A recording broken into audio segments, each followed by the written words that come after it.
Vamos a comenzar entonces compartiendo un PowerPoint para hacer las cosas lo más claras que resulten posible. Bueno, Bueno, 40 años de evolución legal en las relaciones familiares. En el año 85, la Argentina adhiere a la Convención sobre la Eliminación, perdón, adhiere no, emite la ley por la cual se pone en vigencia la Convención sobre la Eliminación de todas las formas de discriminación contra la mujer, que había sido firmada en 1980. En el año 85 también ocurre algo fundamental, que es la igualación de derechos de hijos matrimoniales y extramatrimoniales. Esto es un logro enorme del derecho civil argentino. Hasta el año 1968, los hijos eran los hijos ilegítimos, así se los llamaba, y algunos de ellos se los llamaba adulterinos, que eran frutos de una relación adúltera. Y bueno, todo esto en el 68 se modifica y se pasa a hablar de hijos extramatrimoniales que tenían la mitad del derecho a la legítima hereditaria respecto de los hijos matrimoniales.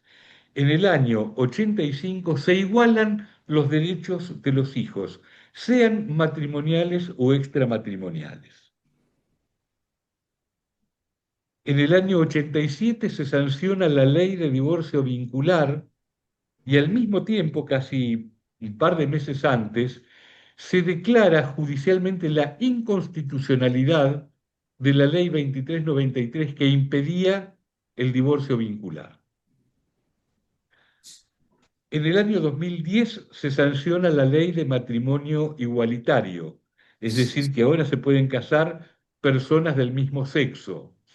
Con un poco de humor al estilo Woody Allen, en el año 2010 yo decía que las parejas del mismo sexo querían entrar al lugar del que las parejas heterosexuales querían salir.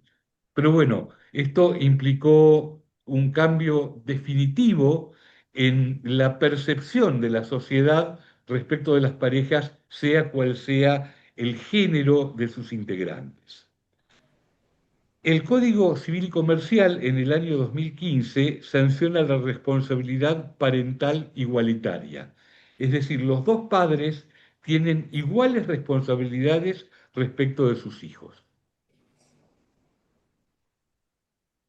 Y hay leyes que apuntan al tema patrimonial. Yo creo que para esta evolución, empezar con una ley del año 1954 es razonable, y esta es la ley 14394, que es la que establece por primera vez el bien de familia, establece la indivisión del patrimonio durante 5 años desde la muerte del causante. Luego, en el año 74, se sanciona el artículo 3573 bis, no el 3573, sino 3573 bis del Código Civil, que establece el derecho de habitación vitalicio y gratuito del cónyuge supérstite, una vez fallecido el cónyuge titular de un inmueble que Hola. hubiera sido el asiento del hogar conyugal. El cónyuge supérstite pasaba a tener Justo me derecho de fui, habitación acá estamos instalando vitalicio el y mueble, gratuito. justo me Por fui favor, a si ver podemos algo. silenciar a Pamela, si podemos silenciar el micrófono. Gracias. Luego se sanciona la ley de fideicomiso, y esta es una ley muy trascendente, la ley 244441, que es una ley ómnibus. Y es muy trascendente porque al regularizar la figura del fideicomiso en la Argentina, que ya estaba en el Código Civil, pero que estaba totalmente en desuso, entonces se remoza el fideicomiso, se le da una nueva virtualidad y el fideicomiso se convierte en una herramienta y en un vehículo fundamental para el traspaso del patrimonio. El Código Civil y Comercial, año 2015, establece el valor de las convenciones matrimoniales, pueden ser prematrimoniales o pueden ser durante el matrimonio, pero pueden ir en un solo sentido, es decir, hay una sola cosa que se puede establecer a través de convenciones matrimoniales. Por un lado, por supuesto, se puede hacer un inventario de los bienes que cada uno lleva al matrimonio, pero lo otro, que es lo nuevo que establece la ley, es que se puede definir si el régimen del matrimonio va a ser un régimen de ganancialidad o de separación de bienes. Esto en el sistema argentino se puede hacer antes de casarse o durante el matrimonio se puede cambiar el régimen de bienes. Pero es muy interesante porque lo que se permite pactar a los cónyuges o a los que van a ser cónyuges es, por un lado, dejar en claro qué es lo que lleva cada uno al matrimonio. Esto es el inventario. Esto es lo que permite que, por ejemplo, en particular respecto de los bienes muebles, no aparezca alguno de los cónyuges muy enojado con el otro que le diga no te voy a permitir que te lleves estos bienes, pero no tenés forma de probar que son tuyos. Esto yo lo experimenté en primera persona cuando una señora que se estaba divorciando del marido le decía, vos no te vas a llevar los discos de jazz, me los voy a quedar yo. Y el hombre tenía un programa de jazz, nada menos, y ella no le dejaba llevarse los discos de jazz. Pero le ofrecía una buena negociación, le decía, si querés llevate las nenas, no tengo problema. El asunto es que las nenas eran hijas de ella, no eran hijas de él. Pero ella estaba dispuesta a dejar las nenas, pero quedarse con la colección de discos de jazz. Entonces, para que eso se pueda evitar, esa figura del inventario es clave porque las personas, antes de casarse, dicen qué es lo que lleva cada uno de ellos al matrimonio y por lo tanto ya eso no va a ser discutido. Este punto también es muy importante cuando alguien construye, por ejemplo, o una pareja construye en el terreno de alguno de los dos. Luego hay mucho riesgo de que en caso de un conflicto, si esto no queda aclarado, el titular o la titular del terreno se quede incluso con la construcción que se hizo sobre ese terreno. Entonces, para evitar este tipo de situaciones, el inventario es una figura fundamental. Y por otro lado, la definición de si se va a acoger el matrimonio a un régimen de ganancialidad, o sea, que los bienes que se adquieran durante el matrimonio van a ser gananciales, lo cual implica que en algún momento el 50% va a ser de uno y el 50% de otro, o van a acudir a la novedad del Código Civil y Comercial, que es el régimen de separación de bienes. El régimen de separación de bienes permite que cada cual siga manteniendo su patrimonio como propio. Yo recuerdo un caso que ocurrió en Paraguay, cuando en Paraguay ya tenían el régimen de separación de bienes, y yo estaba haciendo un protocolo con una familia paraguaya, y por supuesto les recomendé, dado que era una familia con un patrimonio importante, que si alguno de los hijos se llegaba a casar, lo hiciera con un régimen de separación de bienes. En un momento me reciben en Asunción para hacer una de nuestras reuniones habituales. Era muy normal que uno de los miembros de esta familia me fuera a buscar al aeropuerto, me ayudara con la valija para llegar hasta mi hotel, porque era el que menos actividades tenía en la empresa. Entonces me dicen, le vamos a poner como nombre Julio. Julio se casó, me dice el padre, con mirada pícara. Yo digo, bueno, por el régimen de separación de bienes. Me dice, no, no, no, por el régimen de ganancialidad. Qué macana, le digo, pero habíamos dicho que se iban a casar por el régimen de separación. No, es que se casó con la heredera más rica de Paraguay, me dice. Así que estaba muy contento de que había ido por el régimen de ganancialidad por todo el beneficio que eso le iba a dar con la familia política. Bien. El artículo 1010 del Código Civil y Comercial permite acuerdos patrimoniales respecto de las empresas familiares. El Código Civil y Comercial establece que el divorcio se puede pedir en cualquier momento.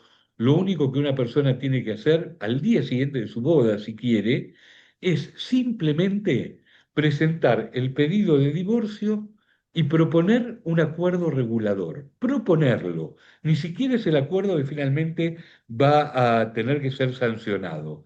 El solo hecho de que se presente y que proponga un acuerdo regulador, eso solo ya da lugar a que previo traslado a la otra parte, el juez decrete el divorcio. ¿Cuál es el propósito de este artículo? Esto que se llamó divorcio express. Y en alguna oportunidad que me entrevistaron por televisión, yo dije que en realidad es el divorcio no exprese nada, no exprese la causa, no exprese el malestar. ¿Por qué? Porque el objetivo, el propósito del Código Civil y Comercial fue evitar la violencia doméstica. La idea es, más vale que la pelea la tengan desde afuera, en lugar de seguir condenados a estar juntos en la misma casa porque había que hacer buena letra y hasta que un juez no lo autorizara nadie se podía ir de la casa, ahora el concepto es no exprese ninguna causa, si no están dadas las condiciones para seguir juntos, hay que presentar el divorcio sin expresar absolutamente nada y con muy pocos movimientos posteriores el divorcio va a ser sancionado. Como decíamos, el propósito principal de esta modificación del Código Civil y Comercial fue terminar con la violencia doméstica. Sin embargo, no se terminó con la violencia familiar.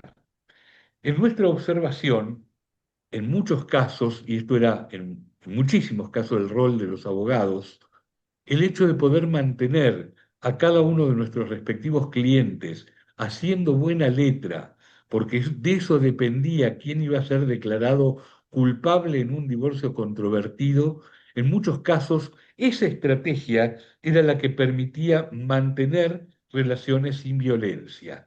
Es decir, que todo el sistema era un sistema tutelado por la participación de los abogados de cada una de las partes.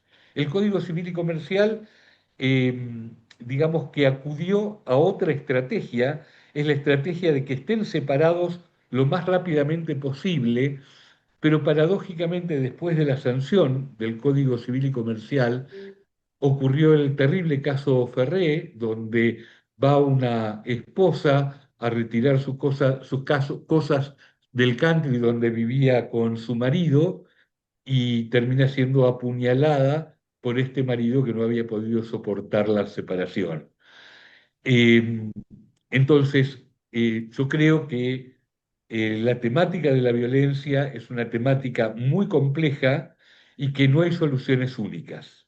¿Sabe? Que como de la misma manera que la idea de que rápidamente se puedan divorciar puede ser un aporte para evitar la violencia, el buen entrenamiento de todos los profesionales del derecho respecto de los riesgos de violencia y la eventual intervención de un juez para evitar esa violencia son claves para la integridad de cada uno de los integrantes actualmente de un matrimonio. El derecho de habitación vitalicio y gratuito, incluso si el cónyuge vuelve a casarse. Esto es una profundización del derecho que establecía el 3573 bis. El nuevo código va más allá y dice, incluso si el viudo o viuda se vuelve a casar, sigue vigente el derecho de habitación vitalicio y gratuito. El único requisito para que rija el derecho de habitación vitalicio y gratuito es que el inmueble no esté en condominio. ¿Tá? Con lo cual, digamos que el legislador estableció una suerte de vericueto legal, una forma de escapar legalmente a este derecho de habitación tan estricto y tan invasivo. Yo en su momento había hecho una propuesta de modificación del viejo Código Civil, por la cual el derecho de habitación debía poder ser disponible a través de testamento. Hoy existe la posibilidad de que una persona ya grande se case con una mucho menor, a veces 30 o 40 años menor, siguiendo a Jorge Cansepols, que a veces se casa con una, pero también convive con otra, y eh, es posible que esa persona con la cual tiene mucha diferencia de edad, encima sea muy longeva. Entonces podría ocurrir que hoy una persona de 70 se casa con una de 45 y la de 45 vive hasta los 100 años. Esto es que durante 55 años va a tener ese derecho de habitación vitalicio y gratuito. Y por lo tanto, la pregunta es, ¿qué pasa con los herederos originarios, es decir, los hijos de esa persona de 70 años? Son todas preguntas que de alguna manera nos tenemos que responder porque el derecho tiene que ser abarcativo, el derecho tiene que ser para todos y todas. Hoy es posible realizar acuerdos convivenciales y si no hay acuerdos convivenciales, de todas maneras, el régimen legal, para cuando la convivencia está acreditada, garantiza ciertos principios básicos de protección de la vivienda. Bueno, y mientras tanto, se han producido cambios significativos en la familia. El aumento de las familias monoparentales, es decir, un solo padre, una sola madre, haciéndose cargo de los hijos o en muchos casos de un solo hijo. Hay muchas familias que tienen un solo descendiente. Aumento de parejas del mismo sexo, aumento de uniones convivenciales, aumento de la cantidad de medio hermanos, es decir, hay personas que tienen hijos con diferentes personas, es decir, que ahora son muchos los que son medio hermanos y que no comparten padre y madre respecto de las relaciones fraternas. Respecto del aumento de las uniones convivenciales, yo diría que el Código Civil y Comercial hizo un enorme aporte en ese sentido.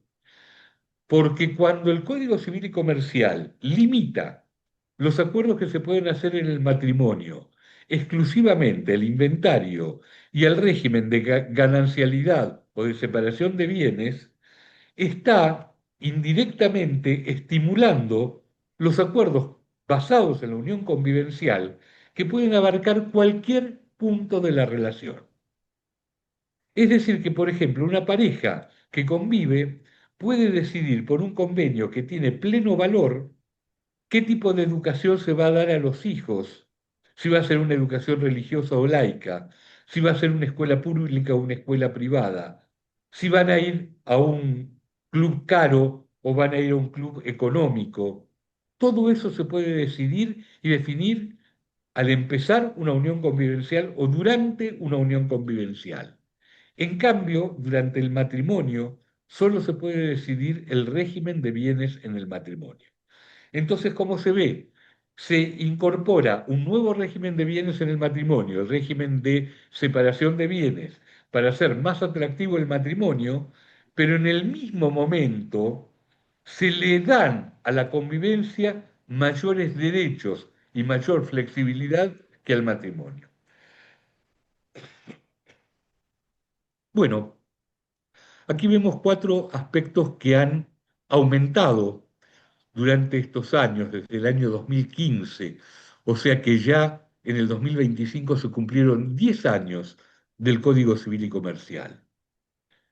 En cambio, en este tiempo que hubo una disminución de matrimonios, es cada vez menos la gente que se casa, y una disminución en la cantidad de hijos. Las familias tienen previsiblemente menos hijos de los que tenían en el pasado. Bueno, ¿y qué pasa con el divorcio, con el fin de la convivencia o el fallecimiento? Cuando hay hijos, hay un incremento de la libre disponibilidad testamentaria. Ahora se puede disponer libremente de la tercera parte del patrimonio. Cuando digo libremente, quiero decir que se le puede dar la tercera parte del patrimonio a cualquier persona, no importa que tenga o no tenga un vínculo familiar con el titular del patrimonio. Entonces, hoy cualquier persona puede disponer, teniendo hijos, de la tercera parte del patrimonio. Antes podía disponer hasta en la reforma, es decir, hasta el 2015, podía disponer solamente del 20% cuando tenía hijos. Se mantiene la disponibilidad en caso de que no haya hijos.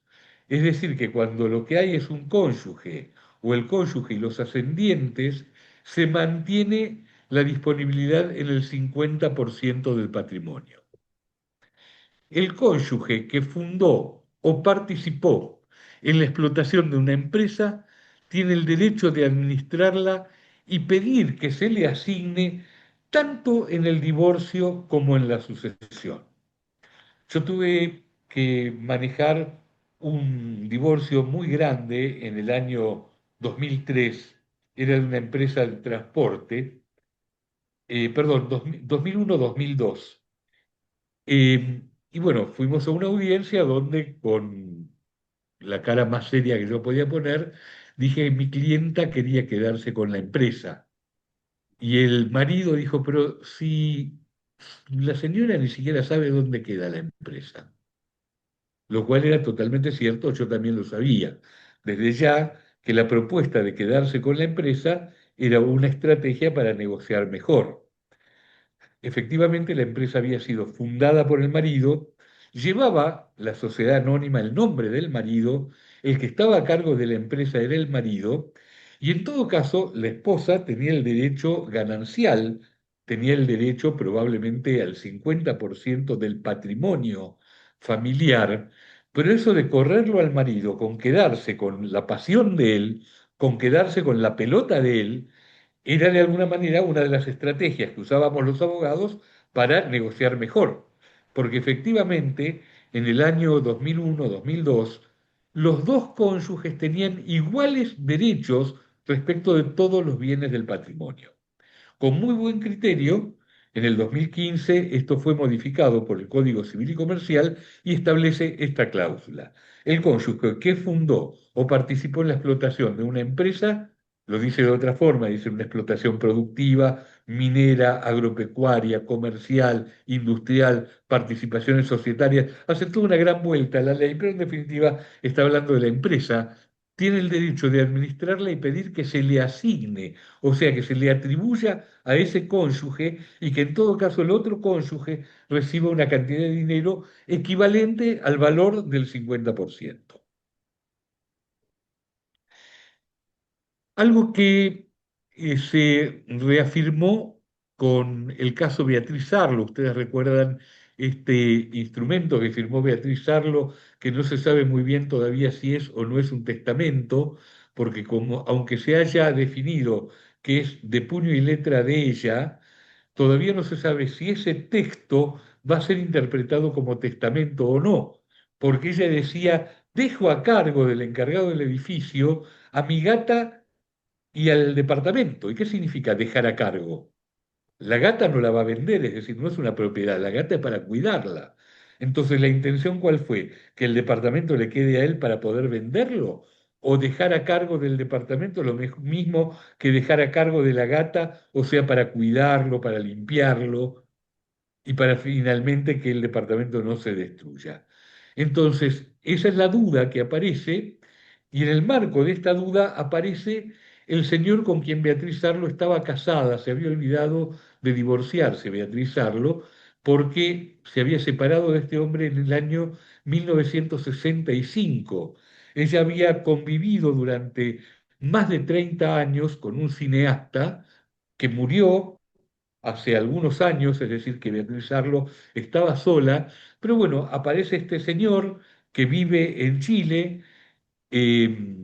eh, amigo de los amigos de Beatriz Arlo, entonces todos decían, bueno, antes de que el inmueble se lo quede el portero, más vale que se lo quede el que fue el marido legal, pero resulta que hay un requisito que establece el Código Civil y Comercial, que es la convivencia. Automáticamente, si no hay convivencia, no hay vocación hereditaria por parte del cónyuge. Hoy no es necesario divorciarse para que termine la vocación hereditaria. Con separarse, de hecho, cesa la vocación hereditaria del cónyuge. La convivencia se puede acordar el grado de participación de cada uno y los efectos de la separación en el destino del patrimonio. Es decir, que dos personas que conviven pueden decidir, por ejemplo, que de la empresa que están haciendo el 70% es de uno y el 30% es de otro. Y esto es plenamente válido. y pueden decidir también que aunque la empresa esté a nombre de uno, el otro va a terminar recibiéndola en todo o en parte según el acuerdo que hayan podido realizar.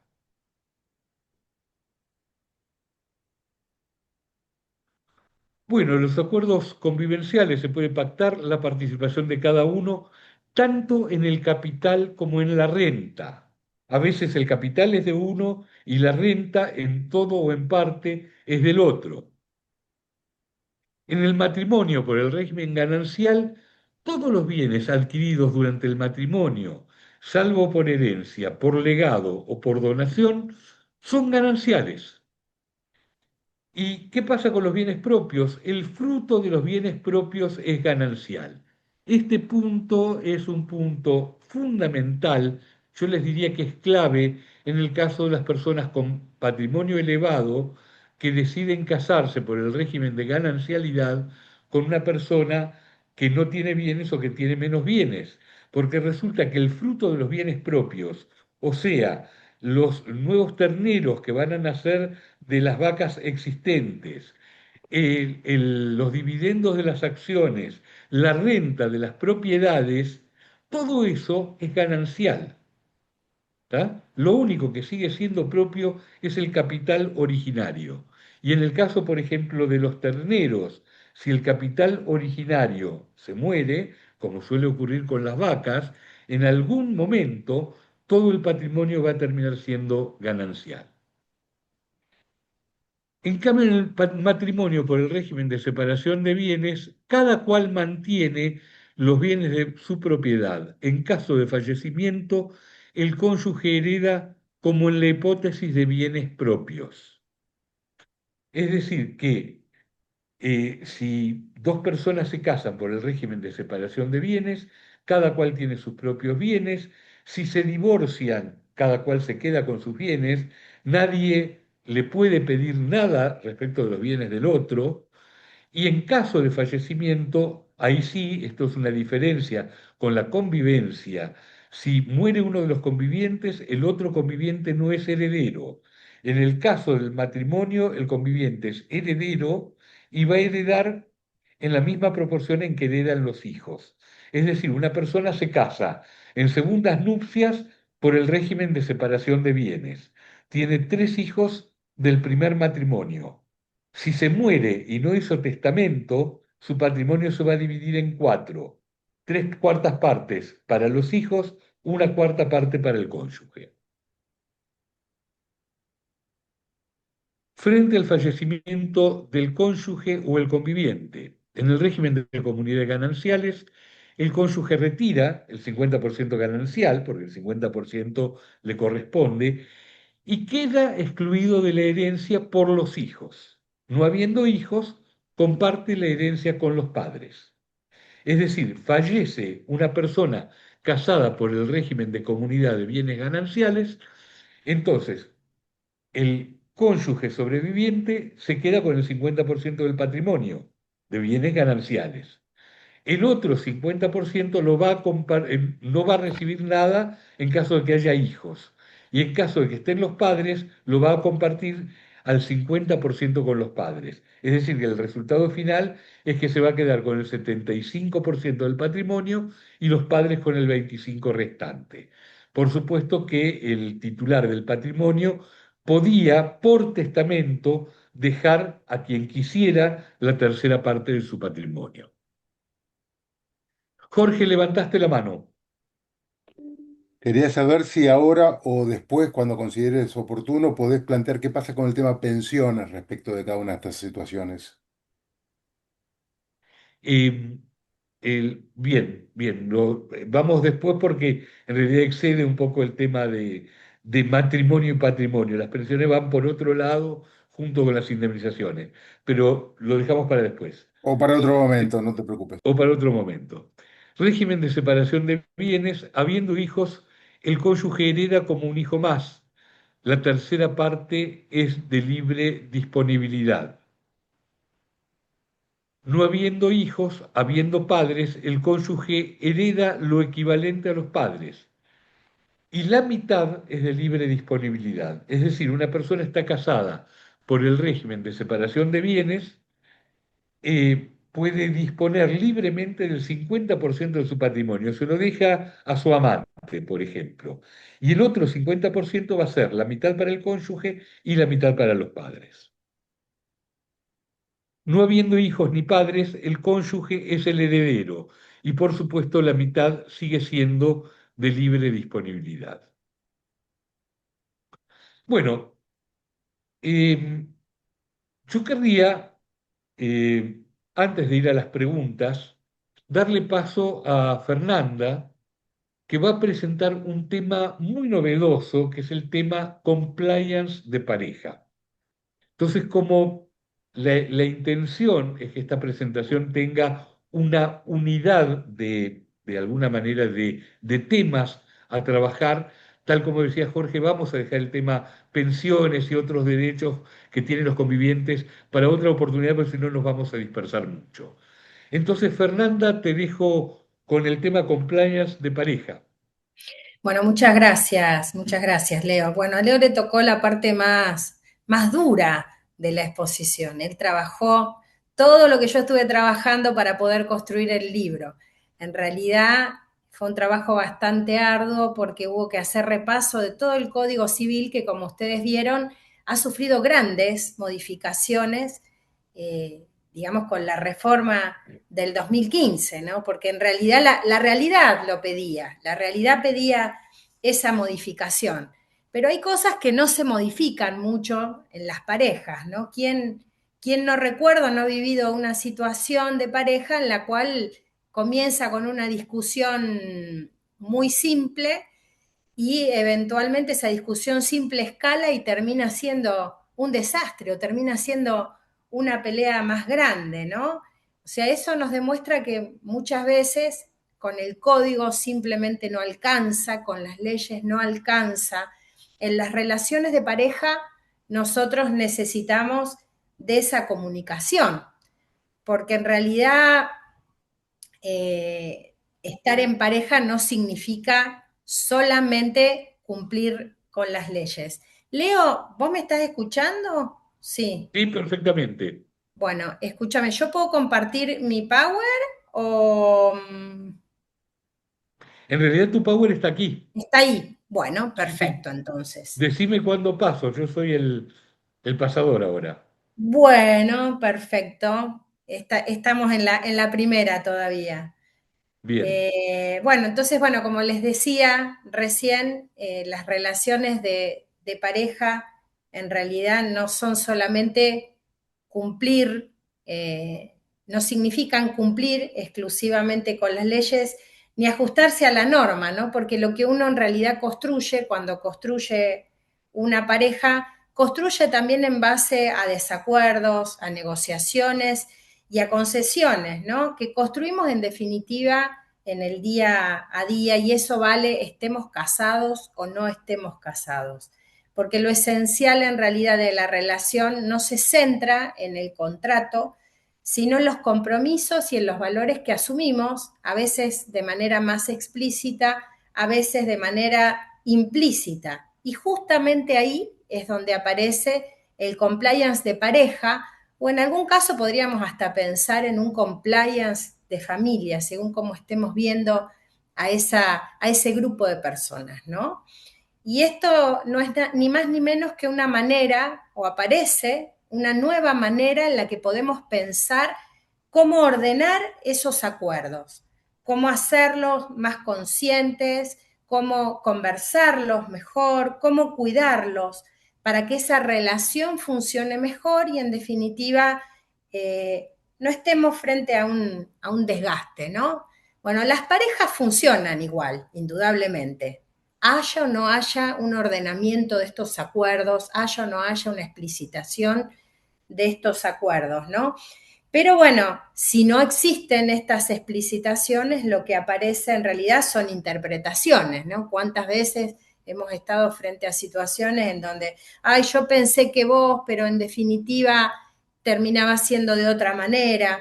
Esos silencios que tantas veces son estratégicos y que generan muchas veces malos entendidos e incluso las infidelidades.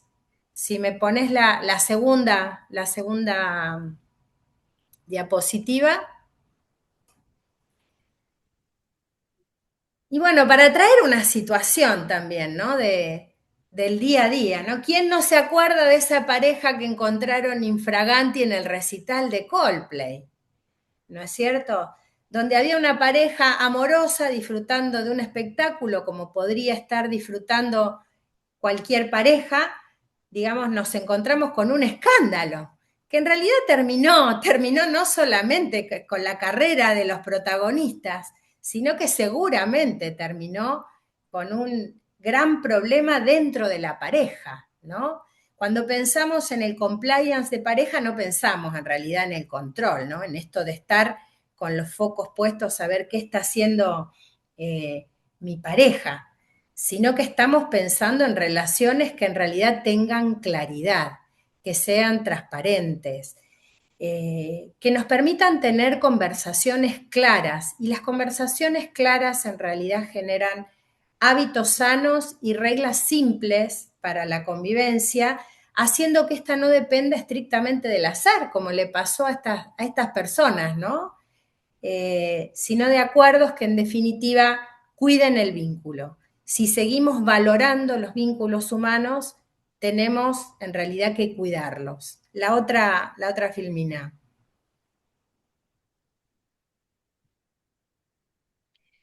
Y bueno, en realidad el compliance de pareja busca que esas relaciones, esas decisiones que se dan al interior de una relación, ¿no? Relaciones que tenemos hoy o que tendremos en el futuro y que no sabemos tampoco cómo se van a, van a tener su propio devenir, tengan un marco, ¿no? Tengan un marco dentro del cual se desarrollan, ya sea afectivamente, ya sea empresarialmente. Muchas veces las parejas tienen negocios en común o a veces tienen, con otros tienen negocios, ¿no? Y esto indudablemente termina impactando un poco dentro del ámbito legal, como mencionaba recién Leonardo, dentro de este ámbito legal de la pareja, y decisiones patrimoniales o sucesorias, ¿no? Estas decisiones en realidad es deseable que se tomen con responsabilidad, que se tomen con cierta claridad, evitando en realidad perdón, o previniendo de alguna manera los conflictos, ¿no? Y fortaleciendo de esta manera los vínculos. Porque cuando los conflictos son muy grandes, los vínculos se deterioran, porque indudablemente una pareja necesita algo más que amor, simplemente para poder funcionar. Necesita de acuerdos que en realidad reflejen expectativas claras de la relación y que sean tomadas indudablemente a conciencia. Y cuando ese marco en realidad no existe, bueno, lo cotidiano se vuelve muy pesado, ¿no? Y lo importante en realidad se vuelve también muy, muy pesado, ¿no? Para que las relaciones fluyan, en realidad es necesario prevenir, ¿no? Darle un marco que nos permita saber dónde estamos parados, hacia dónde vamos, digamos, en el marco de esta relación. Porque indudablemente, si cambiaron tanto las relaciones, si cambió tanto el marco jurídico, también el marco dentro del cual se desenvuelven los acuerdos, es lógico que sufra también un cambio. Podemos ir al siguiente. Y bueno, la ruptura amorosa en realidad viene muchas veces de no tener esa libertad para poder expresar o explicitar qué nos pasa en el marco de ese vínculo, ¿no? Esos malos entendidos se acumulan y muchas veces devienen en estas rupturas. A veces preferimos lo malo conocido a lo bueno por conocer, ¿no? Y ahí es donde aparecen muchas veces las autojustificaciones, las incoherencias. Cuando llegamos a una relación de pareja, está bueno ser claro qué expectativas ponemos en esa relación, ¿no? ¿Qué esperamos? ¿Qué queremos? de esa relación, sin que esto signifique necesariamente que la relación está predeterminada, ¿no? Porque los seres humanos vamos cambiando con el tiempo e indudablemente tener acuerdos claros también puede prevenirnos de pasar muchos malos momentos. La que sigue.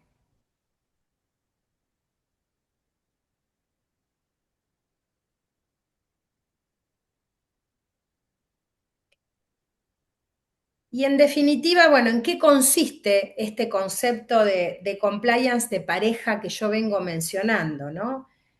No es ni más ni menos que un sinónimo de confianza. El compliance de pareja se explicita en la confianza que uno le dispensa al otro en el marco de esa relación vincular. El compliance de pareja se sostiene en realidad en la transparencia de las relaciones, lo que no tiene que ver con decirle todo a la pareja o con exteriorizar todo lo que uno puede estar pensando, ¿no? Pero sí en la necesidad de prevenir esos malos entendidos, ¿no? Tiene que ver con la madurez, tiene que ver con la madurez de las personas que integran en definitiva una relación. El compliance es la explicitación de la confianza que se dispensa para hacer de esa relación una verdadera sinergia cooperativa que sostiene en definitiva a quienes integran esa relación. La que sigue. Y podríamos decir,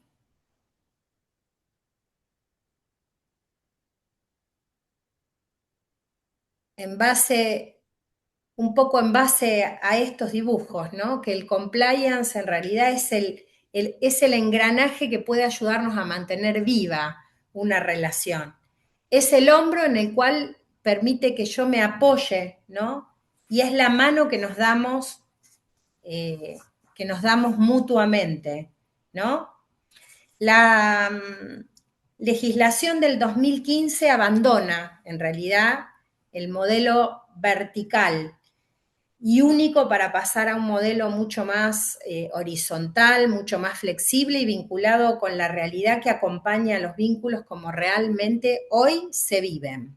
A los vínculos hoy se les pide honestidad, ¿no? Se les pide claridad. Y justamente por eso mismo es tan necesario introducir herramientas como es el compliance de pareja, ¿no? Porque si la ley nos reconoce múltiples proyectos familiares y nos da libertad, en definitiva, para construirlos, también necesitamos de marcos de consenso que acompañen esa libertad, que acompañen estos nuevos contextos, que prevengan conflictos y que fortalezcan los vínculos. ¿Y por qué, en definitiva, es necesario realizar acuerdos dentro del marco del compliance familiar?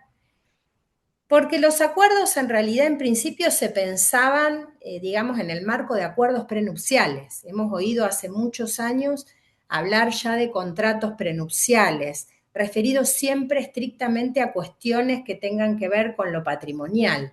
Y en realidad también esta noción de lo prenupcial ha cambiado en su orientación, porque los contratos prenupciales en realidad lo que buscaban era salvaguardar los bienes y establecer en definitiva límites cuando se iba a producir o cuando se produjera una disolución de un matrimonio o cuando se produjera el fallecimiento de uno de los cónyuges, y su objetivo estaba destinado a proteger el patrimonio familiar y a prever esa distribución hereditaria, sobre todo cuando había mucha diferencia patrimonial entre los cónyuges o cuando había diferencias de edad. Pero bueno, esos cambios sociales y jurídicos de las últimas décadas, particularmente lo que tiene que ver con la igualdad de género, cuestiones que tienen que ver con la incorporación de la mujer al mercado laboral y justamente con la transformación de los modelos familiares, generaron una nueva concepción de esta mirada que se tenía sobre esos acuerdos prenupciales, y hoy se las entiende más como una herramienta de planificación y transparencia patrimonial, más que estrictamente con una función de protección, ¿no? Y a partir de esas transformaciones también Los acuerdos prenupciales se extendieron, ¿no es cierto? Se extendieron para buscar independencia, a parejas que buscan independencia económica, previsibilidad y armonía jurídica. La aprobación justamente que mencionó Leo del divorcio sin causa en 2015 consolida estos cambios culturales, porque el matrimonio en realidad pasa a ser una unión donde ambos asumen responsabilidades patrimoniales que les son propias, ¿no? Entonces podemos ver cómo se va produciendo un cambio de enfoque en el marco de las relaciones vinculares. Y además, bueno, el Código Civil también amplió las opciones, también como mencionó Leo, al establecer la posibilidad de pactos de herencia futura que funcionan en el caso de que se tengan empresas familiares, también con el reconocimiento de las uniones convivenciales, el régimen de separación de bienes e incluso la incorporación de fideicomisos con la posibilidad de utilizarlo también en el marco de planificaciones familiares. En la actualidad vemos que las personas se casan cada vez más grandes, ¿no? Y tenemos ya gente con segundas, terceras o incluso hasta cuartas nupcias. Y esta gente tiene patrimonios acumulados, traen incluso experiencias de, tanto en sus patrimonios como en sus propias vidas personales, que hace que muchas veces requieran o demanden algún tipo de clarificación jurídica al respecto. Por eso también deviene tan necesario lo que es la profesionalización en los acuerdos respecto de los vínculos, ¿no? Porque esta profesionalización en realidad combina varios tipos de asesoramientos vinculados a lo financiero, a lo jurídico e incluso a la mediación preventiva. Podemos poner la otra que creo que es la última ya, ¿no?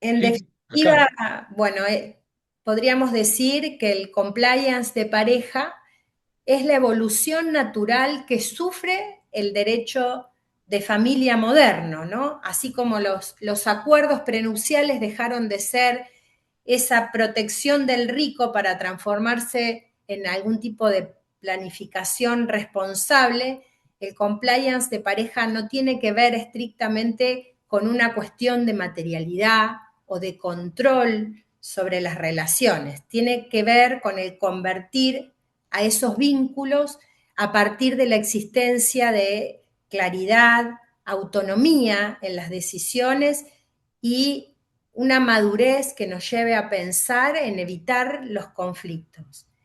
¿Y qué nos aporta, en definitiva, el compliance de pareja?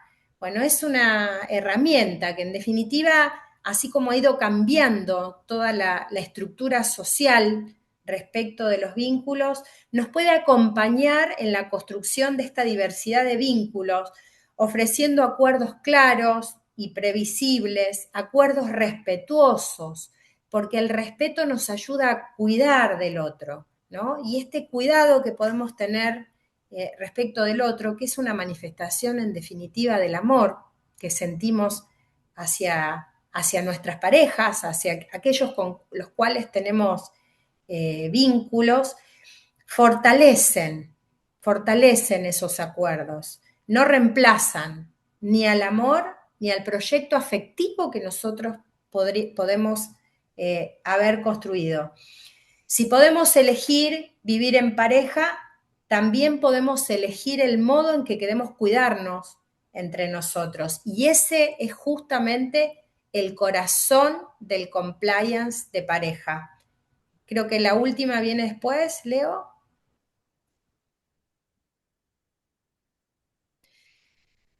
En definitiva, bueno, quedó la última frase, ¿no? Con la que quería cerrar, que tiene que ver con que el compliance de pareja eh, es simplemente claridad que previene y confianza que nos sostiene en un mundo que cada vez se vuelve más incierto, ¿no? Sobre todo en las relaciones de pareja que muchas veces eh, puede ser ese sostén a partir del cual nos desarrollamos o nos podemos desarrollar como personas. Bueno, muchas gracias. Bueno, gracias, Fernanda. Discúlpame por la manera de conducir estas diapositivas, no estaba acostumbrado. Bueno, preguntas, comentarios.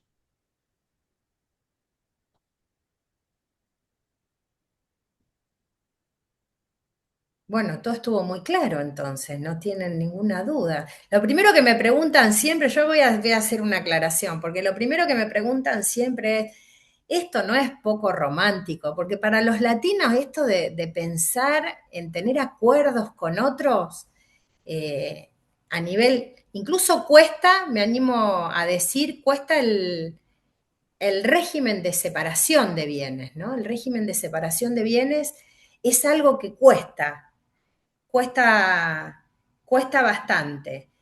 Entonces, bueno, esta cuestión de decirle al otro, che, y si conversamos acerca, abiertamente, acerca de esas expectativas que tenemos respecto de esta relación, ¿no? Y no simplemente pensar estrictamente o solo en lo material, ¿no?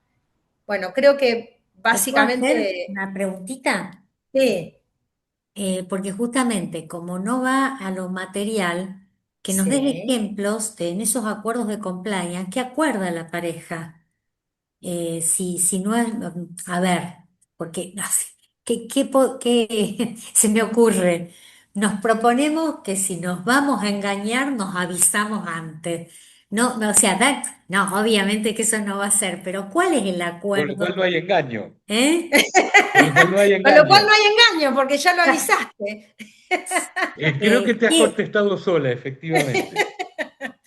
Bueno, en Comentanos a realidad, ver qué pondrías en ese acuerdo de compliance. y en realidad se puede escribir todo lo que sea materia disponible, reglas de convivencia, organización económica, compromisos en una de esas sobre decisiones futuras o sobre Mm, pautas empresariales. En una de esas podemos acordar que no vamos a querer trabajar juntos porque eso va a producir un desastre en la relación.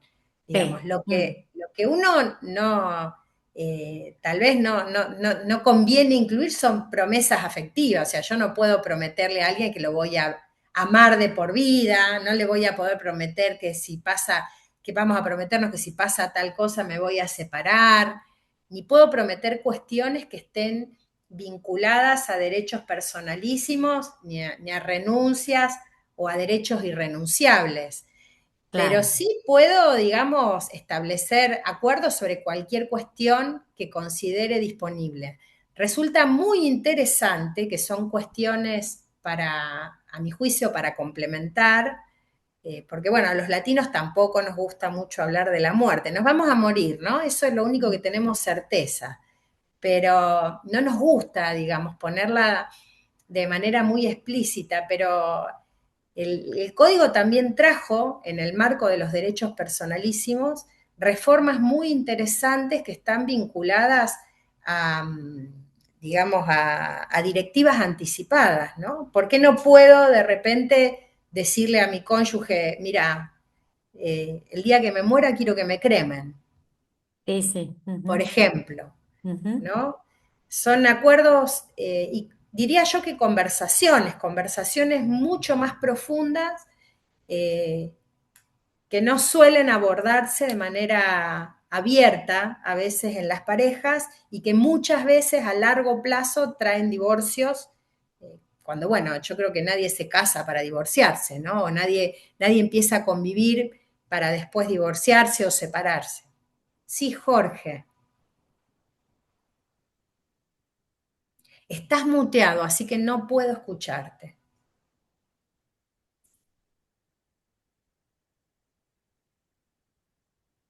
Respecto de la pregunta de Patricia, un tema que tocó Leonardo que me parece fundamental es prever en caso de que vaya a haber hijos comunes, temas de educación, temas de religión, etcétera, que quizás si no se prevén pueden llevar a diferencias muy profundas cuando va avanzando, a veces es motivo de separación justamente. Ujú. Sí, Entonces, si hay totalmente. acuerdos previos, por lo menos hay un marco en el cual puede uno manejarse, ¿no? Sí, totalmente. Ahora, Totalmente. yo pregunto, si vos, ¿cómo lo instrumentás, no? Vos hacés, qué sé yo, un compromiso privado con la firma certificada. Nos quedamos una copia cada uno. Resulta que después alguno no lo cumple. ¿Cómo ejercés el derecho de Sí, hacer cumplir ese acuerdo y a quién se lo planteás? perfecto. ¿Me permitís, Sí, por supuesto. Fernanda, dar una idea? Nosotros en CAPS Consultores trabajamos desde hace 20 años en la estructuración de protocolos familiares. Mm, Y los protocolos familiares son instrumentos que tienen valor legal, pero fundamentalmente tienen valor moral y mm, están estructurados justamente para no terminar pasando por la justicia. El 90% de las cosas que se acuerdan en los protocolos familiares no justificarían un paso por la justicia. Por ejemplo, si una familia acordó que por ser la familia propietaria tienen que dar el ejemplo, siendo bien vestidos a la empresa, no veo la manera de llevar a la justicia al chico que se le ocurrió ir en jean con agujeros. No hay manera de llevarlo. Pero seguramente el hecho de que esté acordado implica una transgresión que va a dar lugar a otras transgresiones y que probablemente va a poner en dudas la continuidad de ese proyecto empresario familiar. Entonces, para que los protocolos tengan valor efectivo, no ya legal, sino valor efectivo, es decir, que se cumplan, lo primero que hacemos es identificar que estamos con gente que tiene la vocación de cumplir con sus acuerdos, es decir, que tienen una historia de cumplimiento y que tienen una actitud de cumplimiento. Esto nos ha llevado más de una vez a decir que con ciertas familias no se puede hacer un protocolo familiar porque vienen de un mundo de que todo sea, eh, digamos, coyuntural, y si puedo sacarle partido al otro, le saco partido al otro. Una vez que está esa pauta, es decir, que son personas que tienen valores compartidos, el protocolo implica un acuerdo recíproco respecto del cual lo que cada una de las partes va a esperar es que se comporten de la forma de generar el menor daño posible a la otra parte y en todo caso a la familia. La mayor parte de los conflictos matrimoniales tienen que ver precisamente con las cuestiones que no han sido conversadas antes. Entonces, abrir el campo de la conversación y de la negociación abierta y sincera es una de las claves para que las cosas se puedan mantener bien a lo largo del tiempo. Lo que a nosotros nos pasa en nuestra experiencia de los protocolos familiares es que nosotros abrimos el campo, abrimos el diálogo a cuestiones que muchas veces en la empresa familiar nunca antes se habían hablado. Y todo estaba sujeto a la fantasía que cada cual tenía respecto de cómo iban a actuar los otros.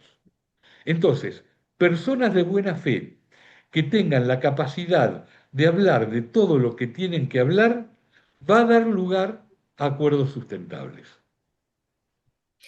Sí, yo quiero hacer una aclaración. Muchas gracias, Leonardo. Muy, muy claro. Es así como trabajamos, tal cual. Y el poder abrir las conversaciones realmente eh, lleva relaciones mucho más fluidas, ¿no? Pero también creo que tenemos internalizada el concepto de la ley como aquello que emana de otro. La ley es lo que el Estado me dice a mí que tengo que hacer porque emana de la legislatura y la puedo ver en el Código Civil. Y yo tenía un docente que en realidad, bueno, tengo un docente, en realidad el doctor Ciuro siempre dice, ¿no? Que la ley es nuestra, nosotros hacemos la ley. No hacen la ley, no la hacen otros para nosotros. Somos nosotros los que le damos valor y legitimamos esos acuerdos. Entonces, parte de esa legitimación, en realidad a mí eso me resultó eh, digamos, me asombró, ¿no? Porque realmente creo que esa es parte de los conceptos que nosotros traemos cuando pensamos en la ley. Por eso pensamos siempre en el conflicto, ¿no? Porque estamos pensando tal vez en derivarle a otro el conflicto y no en hacernos cargo de esos posibles conflictos que se puedan suscitar y que realmente dependen en muchos casos de nuestra propia voluntad. Carla, que tenés la mano levantada. Sí, buenas tardes. Ante todo, bueno, me encantó, les quería expresar que estuvo muy bueno, el tema muy interesante. Con respecto bueno, esto de los acuerdos y a lo de los regímenes patrimoniales, entiendo que, bueno, como se ha venido de un sistema anterior en el cual ni siquiera había posibilidad de poder elegir entre los sistemas patrimoniales, bueno, ahora se hace este sistema de elección que puede haber y coincido en lo que ustedes entienden, que es poco aún lo que se ha permitido con respecto a acuerdos, son muy pocos los incisos que tiene acerca de las convenciones matrimoniales. Y aún más que si hubiera alguna, no se dejó el resquicio como para, por ejemplo, que pueda haber aún más acuerdos en los casos en que optan por el régimen de separación de bienes, porque ya que a lo que se apunta es que a veces en el régimen de comunidad se sigue con el sistema anterior, con la idea, ¿no? Con el concepto de la sociedad conyugal, el sistema anterior, bueno, con el de separación de bienes lo tendrían que haber, digamos, permitido. Yo creo que estos son pasos y si esto se puede ir trabajando con las empresas familiares, todo lo que ocurre con el artículo 1010, todos estos acuerdos que muy bien ustedes lo apuntaron, entonces ahí habría una puerta como para esto poder tratarlo, incluso también en los protocolos. Entonces, yo creo que hay que seguir, digamos, en este camino, porque justamente esto está surgiendo propiamente de los acuerdos y de lo que la propia sociedad, como decís vos, acerca de que la ley es justamente algo para nosotros, algo que nosotros formamos. Entonces, esos son decisiones que lo pide justamente la sociedad. Entonces, se van imponiendo esos cambios, ¿no? Después va a surgir alguna ley. Pero bueno, muy, muy bueno y muy interesante el tema. Bueno, muchas gracias, Carla. Sol, que tenías la mano levantada. Hola, ¿cómo están? No, antes que nada, agradecer poder incorporar de a poco todos estos conceptos, esto de compliance, es como yo estoy en una etapa en la empresa familiar de poder entender qué puede llegar a ser un protocolo, poder entender que estamos descubriendo que podemos descubrir qué es lo que no supimos manejar como empresa familiar, ¿no? Como lo impuesto de papá con la empresa, yo hija menor y es como, ¿y ahora que hay que hacer acuerdos? ¿Se pueden hacer acuerdos? ¿Cómo? Y creo que si bien estoy más en esa instancia, es como decir, bueno, y encima pensar en que se puede hacer un complaint o algo. Bueno, yo además soy la hija que no me casé, pero estoy en pareja, estamos hace un montón de años juntos, conviviendo. Mi hermana tiene el único nieto, hijo, sobrino de la familia. Yo creo que hay como un montón de cosas que se me fueron cruzando por la cabeza, es como ir de a poco, pero creo que lo que más recato que decían en eso de entender que se puede abrir un diálogo Ujú. y que podemos, por lo menos en mi empresa familiar, como descubrir eh, cuáles serían como nuestros deseos personales para ver cómo acompañarlos en la empresa, ¿no? Por lo menos eso me queda, es un poco lo que vengo cultivando y hoy voy como confirmando con toda esta info nueva. eh, de cómo abrir parte en una empresa familiar para decir somos familia y si bien como en esta segunda generación empezamos a conformarla como partícipes, eh, como con más información uno se va haciendo más preguntas, ¿no? Y creo que el compliance creo que me queda más lejos porque primero tengo que pensar en los que hoy Es estamos así. participando y la Es familia. tal eh, cual. pero creo que me llevo muy Permitir presente esto, hacerse Armando. preguntas. Me parece muy Sí, importante ese concepto, Sol, porque sí, justamente a medida que avanzamos en estos temas, nos seguimos preguntando qué es lo que queremos para nosotros, qué es lo que queremos para nuestros seres queridos, para quienes nos acompañan. Y insisto en este concepto, si tenemos buena fe, lo podemos hablar y podemos llegar a acuerdos compartidos y a veces acuerdos preventivos, antes de que esas cosas que no anduvieron bien terminen detonando y detonando a veces la empresa y a veces la familia. sí, totalmente. Muchas gracias. Gusto. Jorge, Sí, una idea para que Fernanda me ratifique o me rectifique si es errada. Yo interpreto por la idea de compliance que a diferencia de los convenios prematrimoniales antiguos que más bien estaban basados en la desconfianza de que el matrimonio no iba a ser para siempre y de que se iban a quedar con lo mío si yo aportaba más, el compliance está basado en la confianza y que si se trata de escribir un acuerdo, más bien tiene que ver con evitar un malentendido, no en blindarlo, porque ese acuerdo después se puede modificar con el tiempo si ambas partes están de acuerdo. Entonces, lo que se Sí, trata es que evitar un malentendido se queda por escrito y acordado previamente, no con la idea de que esté atado con un candado, sino con la idea de que si hay dudas, se vaya eso que está documentado por las dos partes, ¿correcto? sí, en sí, tal realidad son cual, complementarios, sí, son claro. complementarios. O sea, nosotros nos basamos en el principio bíblico que dice, cree en Dios, pero cierra el auto con llave.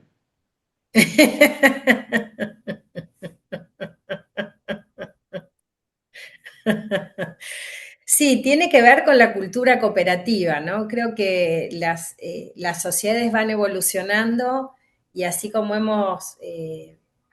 o van cambiando más que evolucionando, ¿no? No le quiero poner connotación, digamos, valorativa al término.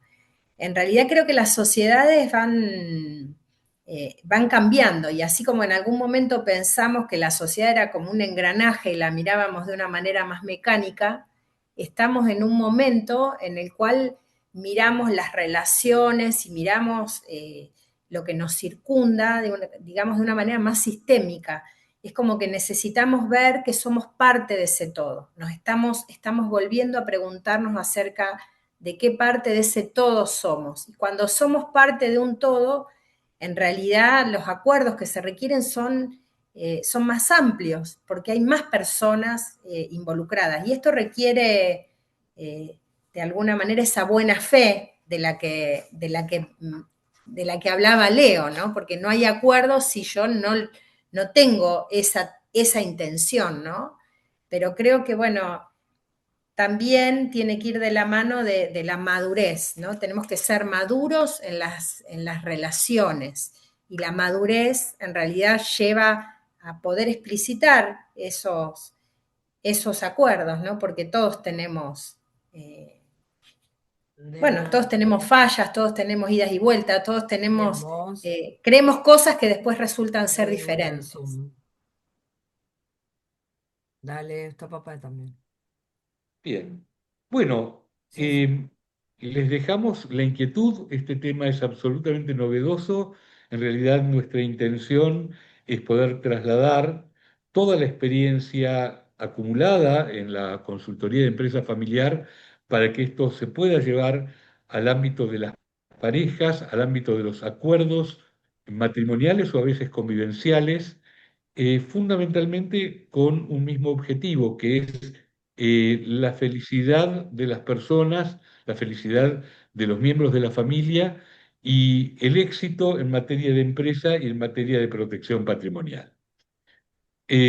Muchas gracias por su participación en este cierre de este ciclo de segundo martes que abarcó desde el año 2023 hasta hoy y que a partir del año próximo va a continuar con un formato diferente. Va a seguir llamándose segundo martes, pero va a ser a través de podcast que van a permitir que cada cual acceda a los contenidos en el horario que le resulte más adecuado.